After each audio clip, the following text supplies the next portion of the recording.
उसकी वर्शिप कर सके। परमेश्वर का धन्यवाद हो आज के समय के लिए।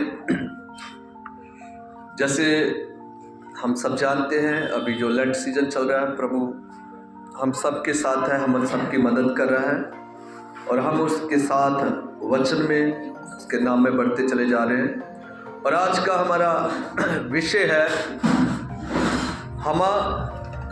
आज का जो विषय है हमारा वो है आत्मिक युद्ध। क्या है? आत्मिक युद्ध। हम लोग एक आत्मिक युद्ध में हैं, ये हमें समझना बहुत ज़्यादा ज़रूरी है। अगर हम नहीं जानते कि हम क्या कर रहे हैं, हमारा काम क्या है, तो हम कभी भी आगे बढ़ नहीं सकते। इसलिए हमें जानना होगा, समझना होगा कि हम एक आत्मिक युद्ध में हैं, हम एक लड़ाई में हैं।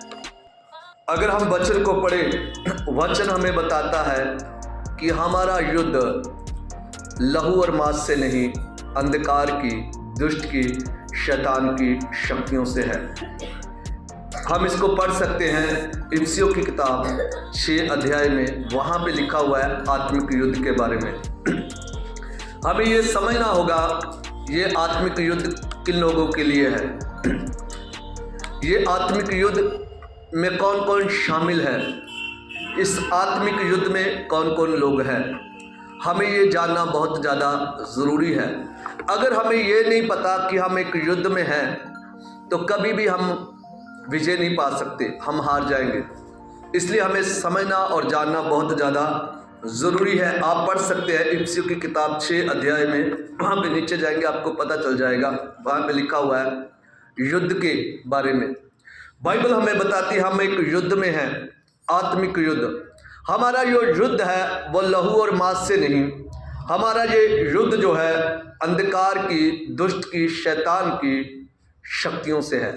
और इसीलिए हमें इस बारे में पता होना चाहिए ये युद्ध क्या है और ये युद्ध कौन कौन लड़ता है इस युद्ध में, और इस युद्ध में मेरा क्या रोल है और ये युद्ध कहाँ पे होता है, ये हमें जानना बहुत ज़्यादा ज़रूरी है। और इस युद्ध में हम जय कैसे प्राप्त कर सकते हैं। हालेलुया। जैसे हम जानते हैं एक दुनियावी युद्ध होता है जो दुनिया लड़ती है, एक ऐसा युद्ध जो आत्मिक है। जिस रीति से हम लोग अस्तित्व में है, पूरी तरह वास्तविक है, उसी तरह ये जो आत्मिक युद्ध है ये भी वास्तविक है। हमें इसको जानने की बहुत ज़्यादा ज़रूरत है। अगर आप युद्ध के बारे में नहीं जानते तो आप बार बार हार जाओगे। इसलिए हमें समझना होगा लड़ाई के बारे में। स्पिरिचुअल लड़ाई जो है हमारी किसके साथ है, इस लड़ाई में कौन कौन शामिल है। सबसे पहले ये जानना होगा ये लड़ाई में परमेश्वर शामिल है, इस लड़ाई में शैतान शामिल है, इस लड़ाई में हम लोग शामिल हैं। इस लड़ाई के अंदर परमेश्वर के दूत काम करते हैं, दुष्ट आत्माओं की शक्तियां काम करती हैं। ये आत्मिक युद्ध उन लोगों के लिए है जो यीशु मसीह में हैं। ये आत्मिक युद्ध में वो लोग हैं जो प्रभु को जानते हैं, जो बपतिस्मा पाए हुए लोग हैं, जिनके पास अनंत जीवन है। हालेलुया।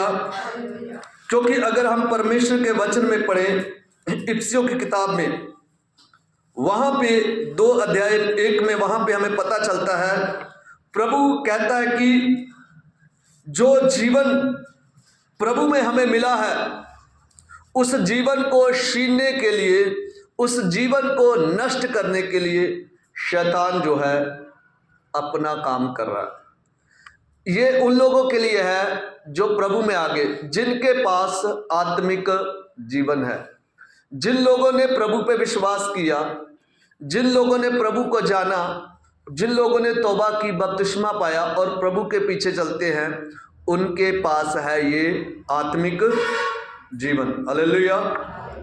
ये आत्मिक युद्ध जो है इस आत्मिक जीवन के लिए है। ये आत्मिक जीवन उन लोगों के लिए नहीं है जो संसारिक लोग हैं, क्योंकि वो पहले ही शैतान के हैं। युद्ध जो होता है किसी को जीतने के लिए किया जाता है, किसी के ऊपर अपने अधिकार को दर्शाने के लिए किया जाता है। जिसके पास जीवन है उस जीवन को शैतान क्या है, खत्म करना चाहता है। अगर यूहन्ना में लिखा है जिसके पास पुत्र है उसके पास जीवन है। यह जीवन यीशु मसीह पर विश्वास करने के द्वारा जीवन मिला है। उस जीवन के लिए लड़ाई होती है। यह लड़ाई किसके बीच होती है? यह लड़ाई परमेश्वर और शैतान के बीच में है।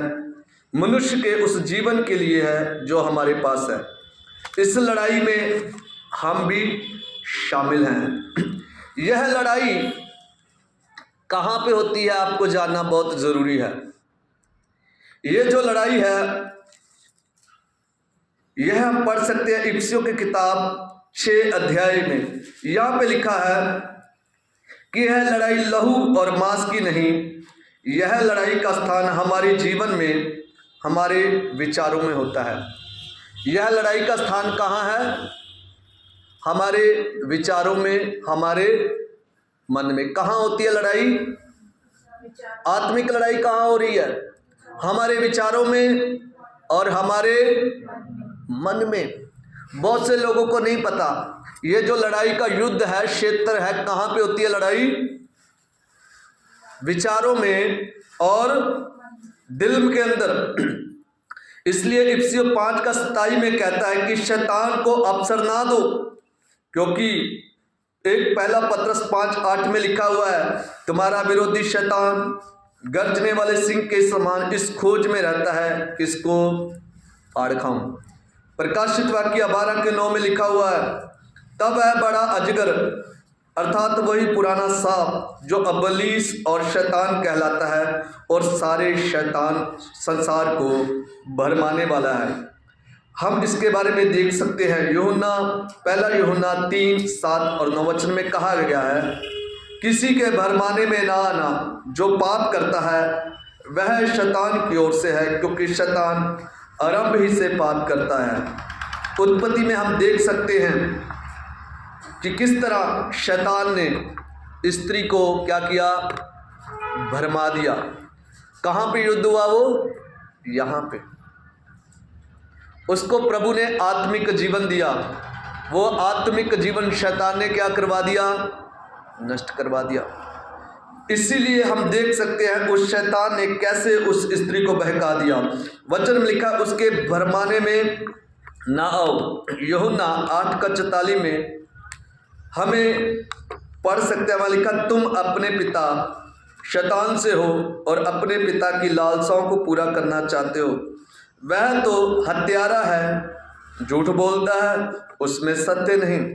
पहला यूहन्ना 5:19 में हम देख सकते हैं, वहाँ पे लिखा है हम परमेश्वर से हैं और सारा संसार उस दुष्ट के वश में है।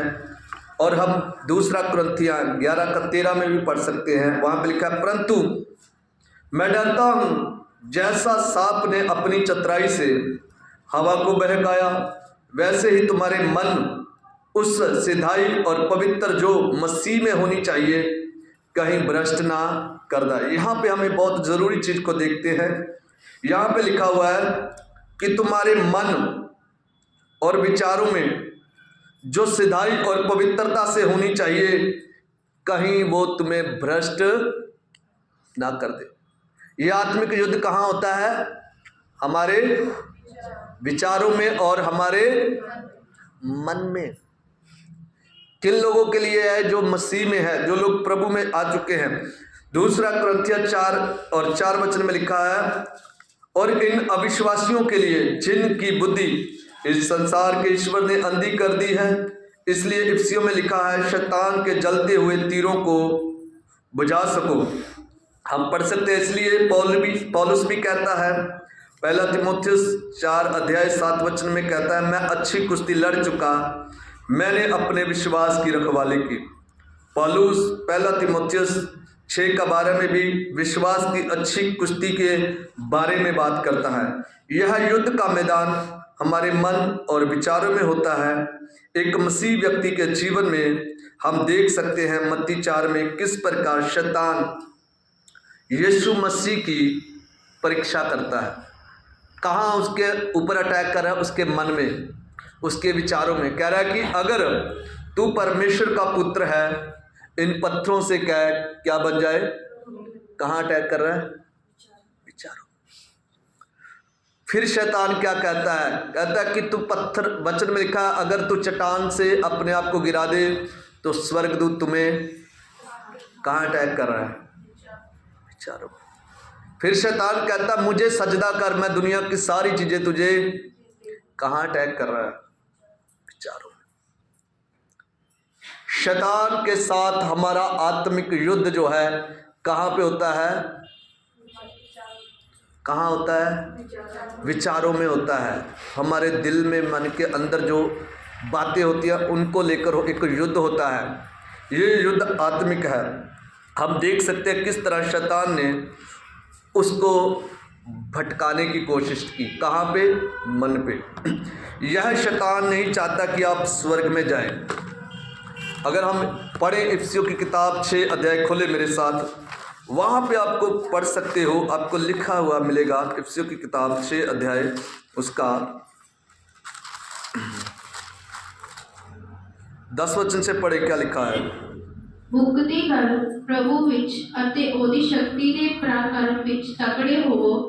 ਪਰਮੇਸ਼ਰ ਦੇ ਸਾਰੇ ਸ਼ਸਤਰ ਵਸਤਰ ਧਾਰੋ ਤਾਂ ਜੋ ਤੁਸੀਂ ਸ਼ੈਤਾਨ ਦੇ ਛਲ ਛਿਦਰਾਂ ਦੇ ਸਾਹਮਣੇ ਖਲੋ ਸਕੋ। ਕਿਉਂ ਜੋ ਸਾਡੀ ਲੜਾਈ ਲਹੂ ਅਤੇ ਮਾਸ ਨਾਲ ਨਹੀਂ ਸਗੋਂ ਹਕੂਮਤਾਂ, ਇਖਤਿਆਰਾਂ ਅਤੇ ਇਸ ਅੰਧਕਾਰ ਦੇ ਮਹਾਰਾਜਿਆਂ ਅਤੇ ਦੁਸ਼ਟ ਆਤਮਿਆਂ ਨਾਲ ਹੁੰਦੀ ਹੈ ਜੋ ਸੁਰਗੀ ਥਾਵਾਂ ਵਿੱਚ ਹਨ। ਇਸ ਕਾਰਨ ਤੁਸੀਂ ਪਰਮੇਸ਼ਰ ਦੇ ਸਾਰੇ ਸ਼ਸਤਰ ਵਸਤਰ ਲੈ ਲਵੋ ਭਈ ਤੁਸੀਂ ਬੁਰੇ ਦਿਨ ਵਿੱਚ ਸਾਹਮਣਾ ਕਰ ਸਕੋ ਅਤੇ ਸਭੋ ਕੁਝ ਮੁਕਾ ਕੇ ਖਲੋ ਸਕੋ। ਸੋ ਤੁਸੀਂ अपनी कमर सच्चाई ਨਾਲ कस के ਅਤੇ पहला हथियार प्रभु बता रहा है। पहली बात क्या है? सच्चाई। और दूसरा हथियार क्या है? पढ़े। ਅਤੇ ਧਰਮ ਦੀ ਸੰਜੋ ਪਹਿਨ ਕੇ पवित्रता की यानी धार्मिकता की झिलम को पहन लो ਅਤੇ ਮਿਲਾਪ ਦੀ ਖੁਸ਼ਖਬਰੀ ਦੀ ਤਿਆਰੀ ਦੀ ਜੁੱਤੀ ਆਪਣੇ ਪੈਰੀ ਪਾ ਕੇ ਖਲੋ ਜਾਓ। विश्वास की ढाल लो।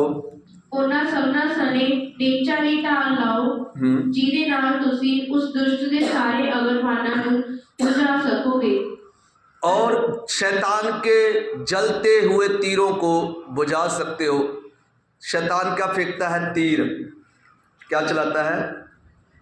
आग से भरे हुए तीर आपके दिमाग में, आपके दिल में चलाता है। वचन कहता है कि उसको क्या लो? विश्वास की ढाल लो ताकि तुम उसका सामना कर सको, और उद्धार का टोप लो यानी सल्वेशन का हेलमेट पहन लो, और आत्मा की तलवार जो परमेश्वर का वचन है। और क्या कहता है? प्रार्थना। 9 हथियारों के बारे में लिखा गया है। ये हथियार हमें लेने हैं। पहली बात, पहला हथियार क्या है? सच्चाई।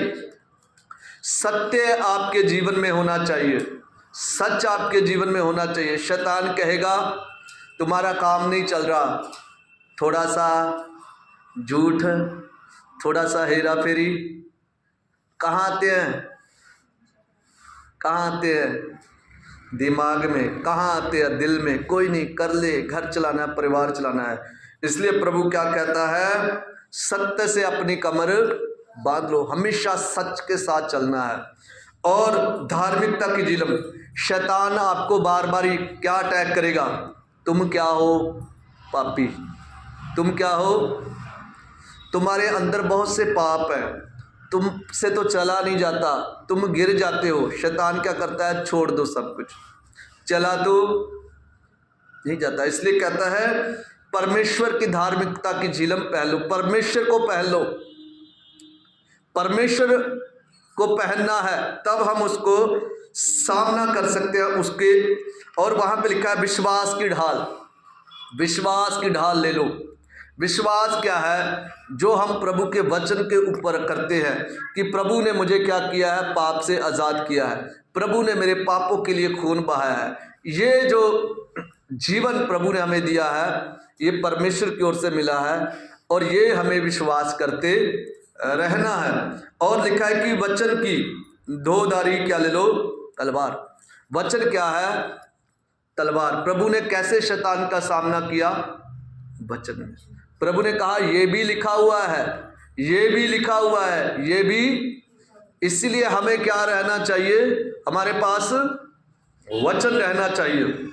और इसमें लिखा हुआ है तुम आत्मा की तलवार ले लो और प्रार्थना, प्रार्थना बहुत ज्यादा जरूरी है। वचन में लिखा तुम नित्य प्रार्थना करो कि तुम परीक्षा में ना पड़ो। लगातार हमें क्या करना है, प्रार्थना करना है कि हम परीक्षा में, हम आजमाइश में ना पड़े। ये जो युद्ध का क्षेत्र है वो हमारे मैदानों में होता है। एक विश्वासी के जीवन में जब आप निराश होते हो, जब आप हताश होते हो, जब आप अकेले होते हो, आपको कोई मूड खराब है, कोई आपको कहता है चलो पैग लगाएंगे सब कुछ क्या हो जाएगा, ये किसकी ओर से विचार आता है? हाँ जी, शैतान की ओर से आता है। और वही एक विचार आता है प्रभु की ओर से, नहीं ये सब क्या है, गलत है। ये सब आपके अंदर दो विचार आते हैं, एक शैतान की ओर से, एक परमेश्वर की ओर से। और ये युद्ध जो हो रहा है वहां कहाँ हो रहा है? ये लड़ाई यहां हो रही है और यहां हो रही है। इसका डिसीजन आपको लेना है कि मैं क्या करूं, किसके साथ मुझे चलना है, शैतान के साथ या। जब जब आप अपने जीवन में प्रभु के साथ चलने का डिसीजन लेते हो, ये उस समय आप उस युद्ध को जीत जाते हो। क्या समझे? जब हम ये निर्णय करते हैं, फैसला लेते हैं दिमाग में कि मैं ये सब नहीं करूंगा, मैं दारू नहीं पीऊंगा, मैं प्रभु के साथ चलूंगा, जो दूसरा शैतान की ओर से आ रहा है उसको हम काट देते हैं, तब हम उस युद्ध में जीत जाते हैं। और हमारे विचार आते, बहुत से विचार आते हैं हमारे मन में। चर्च जाने में क्या मिला, ये किसकी ओर से आ रहा है विचार? शैतान आपके अंदर क्या डाल रहा है? विचार डाल रहा है। दूसरी ओर से विचार आता है, प्रभु का आत्मा आपके अंदर डालता है कि प्रभु में आने में हमें अनंत जीवन मिला है। अब आपने फैसला करना है मैं किसको साथ चलना है, परमेश्वर के या। ये जो लड़ाई है कहाँ हो रही है? विचारों के अंदर हो रही है। मेरा मन कर रहा है गलत करने को, गलत देखने को। मन कहता है कर ले, मन कहता है कर ले, पर एक कहता है कि नहीं, ये क्या है? पाप है, गलत है, गुनाह है। ये युद्ध कहाँ हो रहा है? कहाँ हो रहा है युद्ध? विचारों में। और यहाँ ये युद्ध में हम जो डिसीजन लेंगे वो जीत जाएगा। इस युद्ध में डिसीजन यानी उसको क्या कहते हैं, फैसला हम जो लेंगे वही जीतेगा, क्योंकि विचार दोनों तरफ से आएंगे, परमेश्वर की ओर से भी, पर हमें फैसला लेना है किसके साथ चल रहा है। ये युद्ध जब तक आप इस धरती पर हैं आपके जीवन में चलता रहेगा, हर रोज, हर घड़ी, हर क्षण। लोग सोचते हैं दुष्ट जो युद्ध है वो दुष्ट आत्माएं होंगी, वो भी हैं। जिस तरह से परमेश्वर है, हम हैं, उसी रीति से शैतान भी है, उसकी सेना भी है। ये युद्ध उसकी बात कर रहा हूं मैं, ये जो युद्ध है इंसान के, विश्वासी के जीवन के युद्ध की बात कर रहा हूं। आप जब सुबह उठते हो आपका मन करता है चर्च चले, एक मन करता है रहने दो। ये विचार कहाँ लड़ रही हो रही है? कहाँ हो रही है लड़ाई? कहाँ हो रही है लड़ाई? युद्ध कहाँ हो रहा है? युद्ध का क्षेत्र कहाँ है? युद्ध का स्थान कहाँ पे है? एक विश्वासी के मन के विचारों के अंदर। एक फोटो आपके अंदर क्रिएट हो जाएगी, एक इमेज आपके अंदर बननी शुरू हो जाएगी, और जब वो इमेज आपके दिमाग के सामने आएगी फिर आपका मन उसको करने के लिए अट्रैक्टिव होगा। तो उस समय एक इमेज परमेश्वर बनाएगा विचारों में, वो तस्वीर बनेगी, मैं ये करूंगा तो ये हो जाएगा। तो आपको निर्णय लेना है, फैसला करना है कि मुझे क्या करना है। कई बार हम इस युद्ध में हारेंगे, कई बार, पर ये जो युद्ध है हर एक विश्वासी के मसीह जीवन में चलता रहेगा। शैतान चाहता है इनके पास जो आत्मिक जीवन है मैं उसको क्या कर दूं? नष्ट कर दूं। परमेश्वर चाहता है मैं इस आत्मिक जीवन को बचा लूं। ये युद्ध जो है हर दिन, हर घड़ी, हर क्षण, रात को हमारे विचारों में, सुबह उठते बैठते हर क्षण एक विश्वासी के जीवन में होता।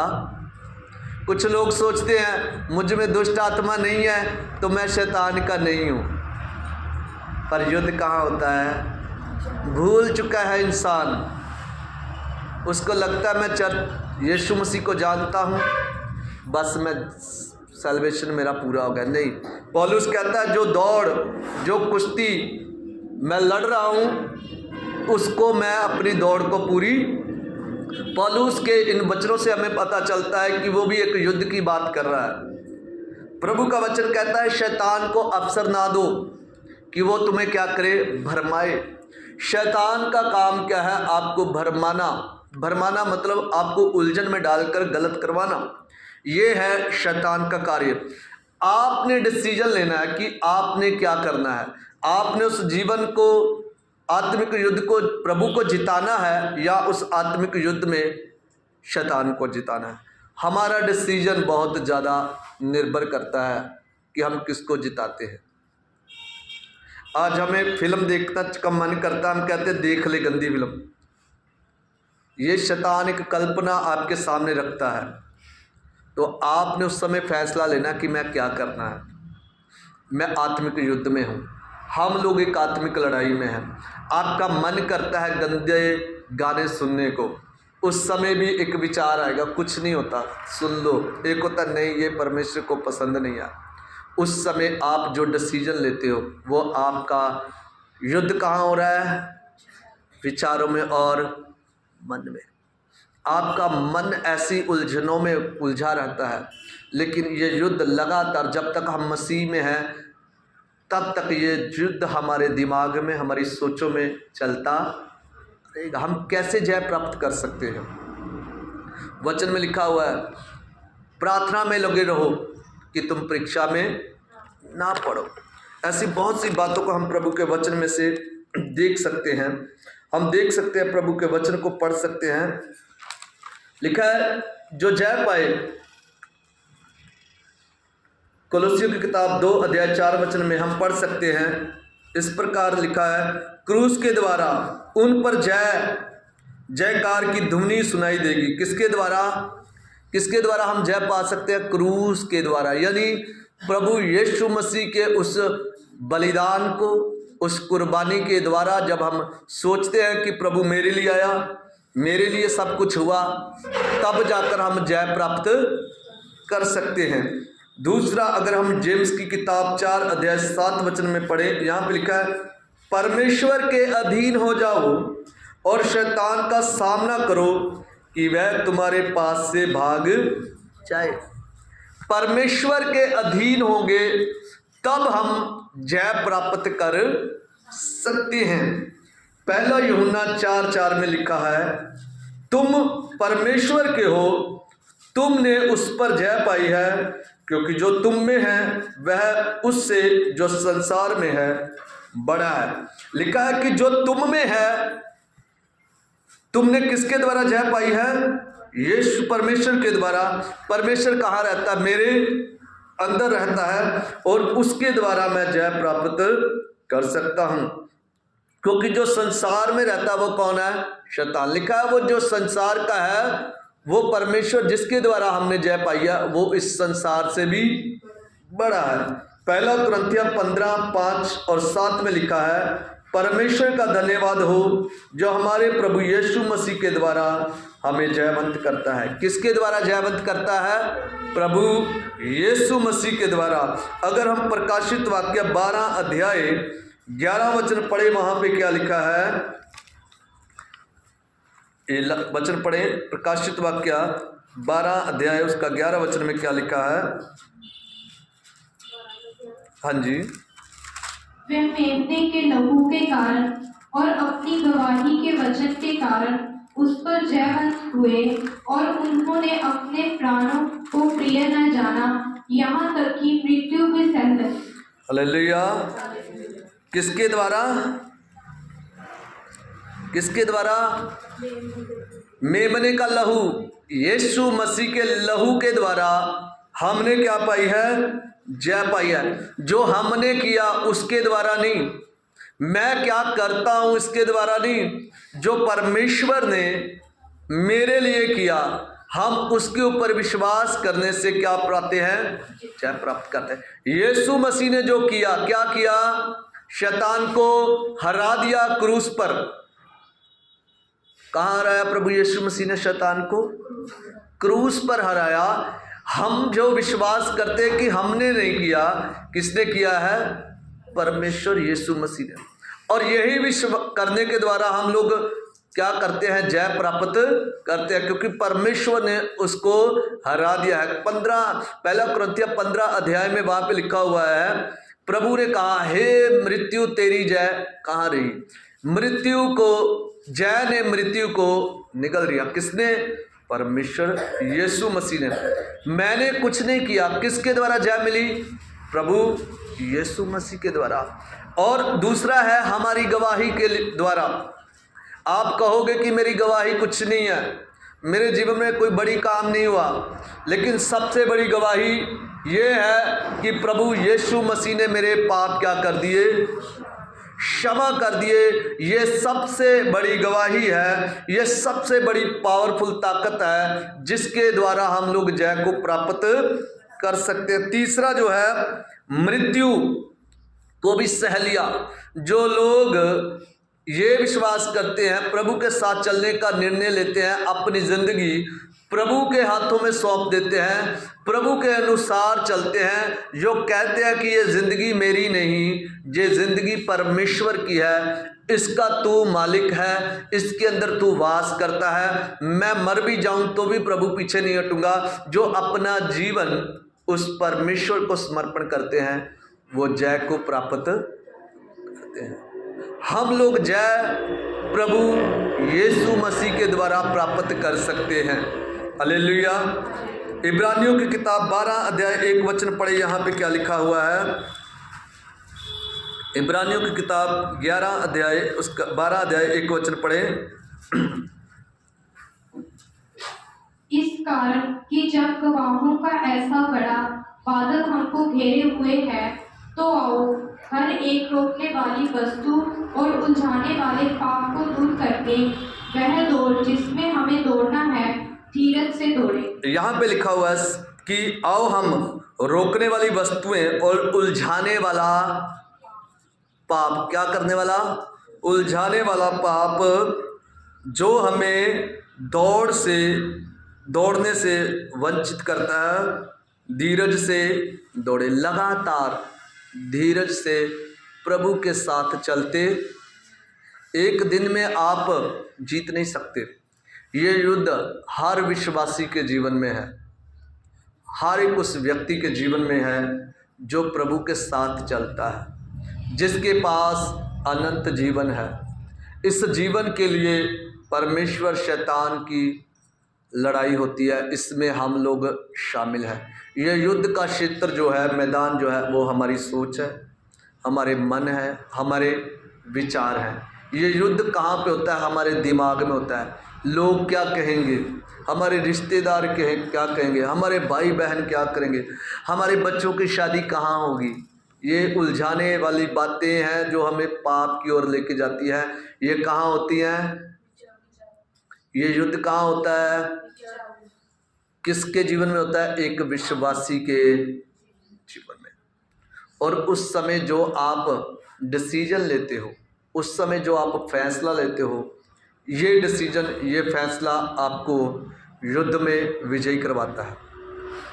वचन में लिखा, जो अंत तक धीरज धरेगा वही जय को पाएगा। धीरज धरने वाले लोग जय को प्राप्त करेंगे। जो उतावली से चलते हैं वो कभी जय प्राप्त नहीं कर सकते। धीरज से लगातार प्रभु के साथ चलते रहना चाहिए।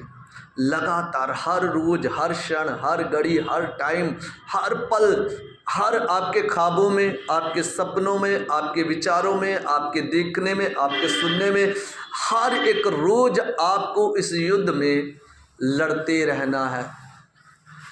ये युद्ध आपके विचारों में होगा। कहाँ होगा? और हमें क्या करना है? अपने आप को प्रभु के हाथों में सौंप देना है। हमारे पास वचन की दोधारी तलवार, वचन बहुत ज़रूरी है। वचन क्या है? तलवार। जब शैतान प्रभु के मन के अंदर विचार डाल रहा था तो प्रभु ने कहा, वचन में ये भी लिखा हुआ है कि मनुष्य केवल रोटी से नहीं, प्रभु के मुख से निकले हुए वचन से भी जीवित रहता है। जब शैतान ने कहा तू यहाँ से गिरा दे, तब भी प्रभु ने कहा, वचन में लिखा हो, तू अपने परमेश्वर की परीक्षा ना कर। प्रभु हर बात को शैतान की वचन से काटता रहा। और आगे भी शैतान कहता है कि मुझे सजदा कर, मैं तुझे दुनिया की धन दौलत दे दूंगा। वहाँ पे भी प्रभु ने कहा, मूसा की व्यवस्था में लिखा हुआ है, तू अपने परमेश्वर को छोड़ और किसी को सजदा। वचन की धार, तलवार होनी बहुत ज़्यादा ज़रूरी है। एक तरफा वचन लेके चल नहीं सकते आप। आपको हर दिन इस युद्ध में जीतना है। वही लोग जीतेंगे जो अपना जीवन प्रभु को दे देंगे।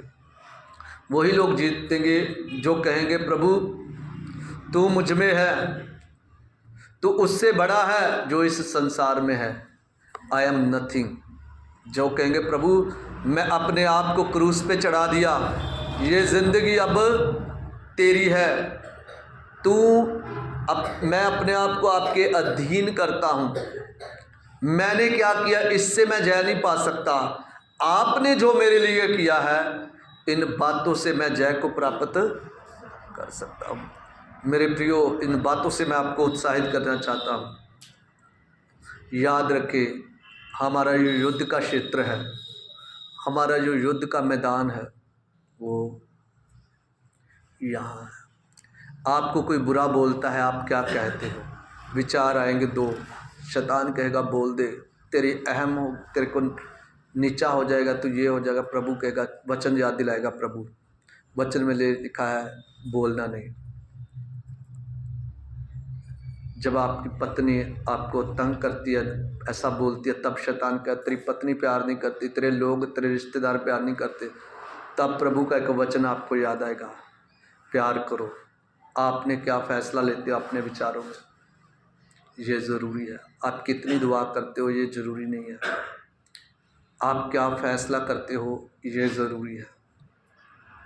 आप कैसे चलते हो, ये ज़रूरी है।